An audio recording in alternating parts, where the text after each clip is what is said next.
নড়াইলে জ্বালানি তেল না পেয়ে ফিলিং স্টেশন ম্যানেজারকে ট্রাক চাপা দিয়ে হত্যার ঘটনায় অভিযুক্ত চালককে গ্রেফতার করেছে র্যাব। রবিবার যশোরের বাঘারপাড়া মাহমুদ এলাকা থেকে তাকে গ্রেফতার করা হয়। সন্ধ্যায় র্যাব ৬ ক্যাম্পের অধিনায়ক মেজর ফজলে রাব্বি সংবাদ সম্মেলনে এ তথ্য জানান। প্রাথমিক জিজ্ঞাসাবাদে চালক সুজার আলী ওই হত্যাকাণ্ডের কথা স্বীকার করেছে। জানান ৮ ঘণ্টা অপেক্ষা থেকেও জ্বালানি তেল না পাওয়ায় ক্ষুব্ধ হয়ে তিনি ম্যানেজারকে ট্রাক চাপায় হত্যা করেন। এদিকে ঘাতক ট্রাকটি বেনাপোল পৌর ট্রাক টার্মিনাল থেকে জব্দ করেছে নাভারণ হাইওয়ে পুলিশ। বাঘারপাড়া থানার কিসমত মাহমুদপুর এলাকা হতে হত্যা মামলার প্রধান আসামিকে গ্রেপ্তার করা হয়।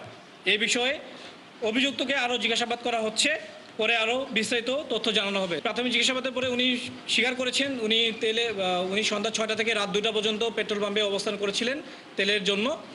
এক পর্যায়ে তেল শেষ হয়ে যাওয়ার কারণে তাকে তেল দিতে যে ফিলিং স্টেশনের ম্যানেজার পারেন না, এইটার উপরে সে ক্ষুব্ধ হয়ে তাকে হত্যা করেন।